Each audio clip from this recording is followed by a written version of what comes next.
आपकी अपनी favourite story और स्टार प्लस का most popular show advocate Anjali Awasthi आज की काफ़ी ज़्यादा हार्ट ब्रेकिंग है। आज आप देखेंगे कि अब यहाँ पर रक्षाबंधन की सारी रस्में निभाई जाती हैं और कमेटी में भी होते हैं लोग और सोसाइटी में बहुत सारे लोग होते हैं। जहाँ पर ये रक्षाबंधन की राखी भी बांध दी जाती है तभी यहाँ पहुँच जाते हैं राघव सिंह राजपूत और बहुत ज़्यादा ही अंजलि को रुला देते हैं और कहते हैं कि आप लोग यहाँ पर, हाँ हम यहाँ पर आए हैं, तुम्हें बहुत शौक है ना कोर्ट में जाने का, लड़ने का, अपनी माँ का हक दिलाने का, तो चलो मैं आज तुम्हें बताता हूँ कि कोर्ट में जाया कैसे जाता है।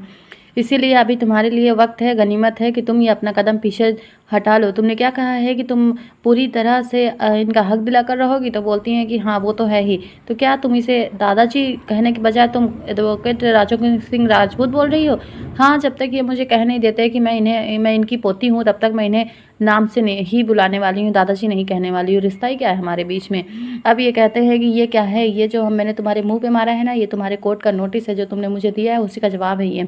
इस तरफ आकर कहते हैं कि क्या क्या क्या क्या चाहिए अंजलि, क्या चाहिए तुम्हें? सबसे पहले तो तुम लोगों को यही साबित करना पड़ेगा कि ये जो तुम्हारी नातिन है ना, ये तुम्हारी जो बेटी है वो नाजायज़ नहीं जायज़ है। तो बोलते हैं कि ज़रा तमीज़ से बात कीजिए आप। तमीज़ से ही तो बात कर रहा हूँ ना मैं। किसे पता है कि ये शादी हुई थी? हाँ, किसी को भी नहीं पता। अरे सुनो अभय, पैसे दो मुझे।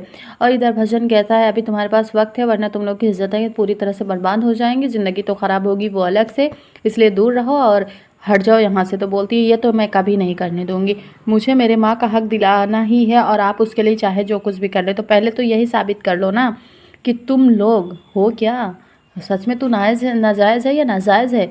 अभी यहाँ पर ये बात काफ़ी ज़्यादा लग जाती है आरती को और कहती हैं कि आप लोग ये क्या बोल रहे हैं पापा, मेरे अपने थे ना पापा, ये मेरे अपने राजपूत खानदान से ही थे ना, फिर ये लोग ऐसा क्यों बोल रहे हैं?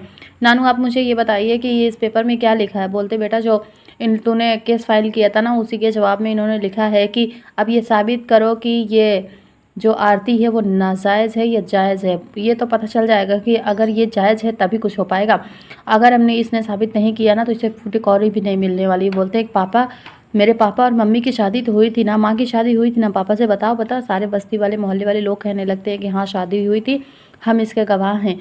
बोलते हैं ए सारे के सारे चुप हो जाओ, कुछ लोग जाओगे कोर्ट में, बुजुर्ग लोग जाएंगे वहाँ तमाशा करेंगे, चार बातें कहेंगे, उसके बाद क्या है कोर्ट जो है ना सबूत मांगती है।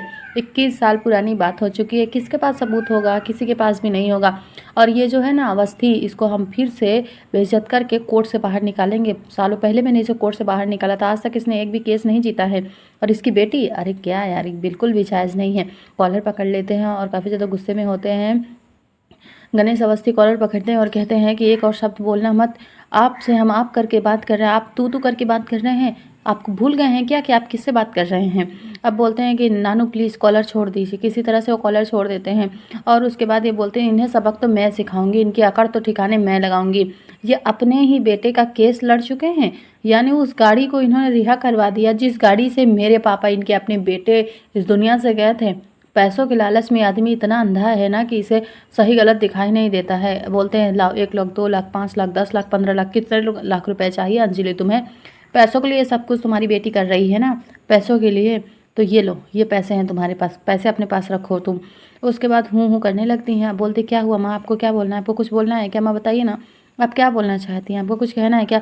देखिए यही वो आदमी है जिसने आपकी ज़िंदगी को ख़राब किया है, यही वो आदमी है, सबसे बड़ा दुश्मन है आपका, जो आपके अगेंस्ट जाकर पता नहीं कितने कितने केसेस लड़कर आया है और अपने ही बेटे को इंसाफ दिलाने के बजाय उस गाड़ी वाले का साथ दे दिया जिसने उनके बेटे के साथ ऐसा किया था। हाथ उठा देते हैं और पकड़ लेती है आरती और कहती है कि दादाजी आप हैं नहीं मेरे, लेकिन आप मेरे पापा के पापा हैं, इसलिए आप यहाँ पर अभी तक खड़े हैं, वरना मैं आपको वो हाल कर देती जितना आप सोच भी नहीं सकते हैं। अब इनके भाई कहते हैं कि तुम बुजुर्ग आदमी को ऐसे इस तरह से धमकी दे रही हो? हाँ दे रही हूँ ना, बिल्कुल दे रही हूँ। अब मैं कोर्ट में खुद जाकर कह दूंगी कि मैं नाजायज़ हूँ।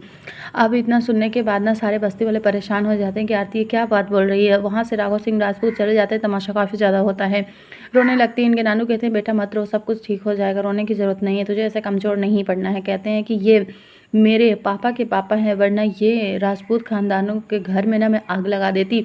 मैंने बोला है ना इन लोगों से कि इन्होंने मेरे मान सम्मान को बस्ती वालों के सामने हर जगह मेरी बेइज्जती की है।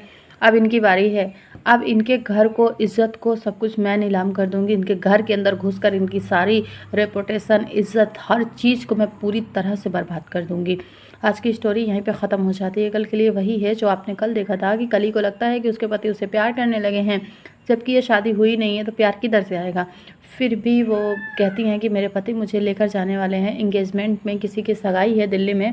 तो आप क्या कहना चाहेंगे इस बारे में? आपको आज की और आने वाली स्टोरी कैसी लगी? क्या आरती ने जवाब देकर बिल्कुल सही किया, या फिर ये राघव सिंह राजपूत पूरी तरह से पागल हो चुके हैं? अपनी ही पोती पोती को इस तरह से कौन बोलता है और उन्हें अपनाने से मना कर रहे हैं सिर्फ पैसों के लिए, रेपुटेशन ना ख़राब हो जाए, उन्हें भिखारी और क्या क्या बोलते रहते। तो आपको क्या लग रहा है कि ऐसा परिवार क्या रियल में भी होता है क्या? तो कमेंट्स में आप अपनी राय ज़रूर दीजिएगा। फिर मिलेंगे आपसे नेक्स्ट वीडियो में। Thanks for watching, like share and subscribe.